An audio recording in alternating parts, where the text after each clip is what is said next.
अब ये लोग कौन हैं? लगता है चोर हैं। क्या चोर? अब और क्या क्या इल्जाम लगेगा हम पर? अब हमें चोर बना दिया आप लोगों ने। आप फिक्र मत कीजिए, कोई आपको नुकसान नहीं पहुंचाएगा। हम बस मसला हल करना चाहते हैं। लेकिन आप हमारा मसला किस तरह से हल करेंगे? इस बच्चे के साथ नया घर ढूंढे हम। क्या मैं बच्चा नहीं हूँ पापा? अदब से बात करो।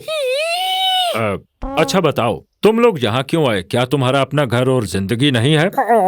हमारे बहुत से दोस्त हुआ करते थे, घर भी। जी हाँ, पर इस बच्चे की दुनिया में आने से पहले हमने सोचा इसके लिए कोई बेहतर और अच्छा सा घर ढूंढ ले। मगर बेगम, इस मकान का किराया ज्यादा है, हम चाहकर भी इसे अफोर्ड नहीं कर सकते। कर दी ना फिर वही छोटी बात। जब से तुम्हारे साथ शादी हुई यही सुन रही हूँ। पता नहीं कब तुम अच्छा घर अफोर्ड कर पाओगे। जगह काफी खुली है। वैसे इस घर की लोकेशन कितनी खूबसूरत है ना, मुझे पसंद आया। लेकिन यहाँ सिर्फ दूर दूर तक पानी है बेगम। तो क्या हुआ? यहाँ हम आसानी से मछलियाँ पकड़ सकते हैं और खाने की भी कोई तंगी नहीं होगी और हमारा बच्चा भी यहाँ बहुत खुश रहेगा। ठीक तो है, पर अरे ये पानी ऊपर क्यों आ रहा है?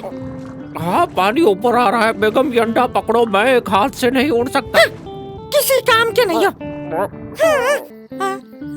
ये जगह भी बहुत अच्छी है और यहाँ पर हमें पानी का खतरा भी नहीं है। लेकिन एक मसला है, यहाँ पर मिट्टी बहुत है। देखो जरा, हमारे पाँव भी गंदे हो गए। वो ठीक है, लेकिन आखिर वो अब ये मत कहना कि अफोर्ड नहीं कर सकता।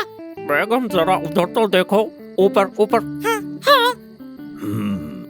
अब क्या ये मालिक मकान भी साथ ही रहेगा? बताओ कैसे आना हुआ? मकान तो ये भी बहुत अच्छा है, मगर इसका किराया थोड़ा ज्यादा है। जी हाँ, सच पूछो तो मुझे ये घर बहुत पसंद आया। इसकी जमीन भी काफी नरम है। हाँ वाकई बहुत आरामदेह फर्श है।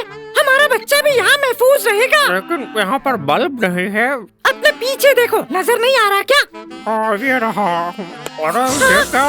ओह माय गॉड, भागो! अंडा! मेरा बच्चा! कोई तो बचाओ! बचाओ! मेरा बच्चा! हाय, मेरा बच्चा कितना बहादुर है। इसके बाद हमने अपने लिए मुनासिब घर ढूंढने की बहुत कोशिश की, लेकिन हमें कहीं भी कोई घर नहीं मिल सका। और आपकी खुशकिस्मती कि आपको और इस मासूम को ये घर मिल गया। ठीक कहा ना बच्चे? ठीक है ना बच्चे? हाँ।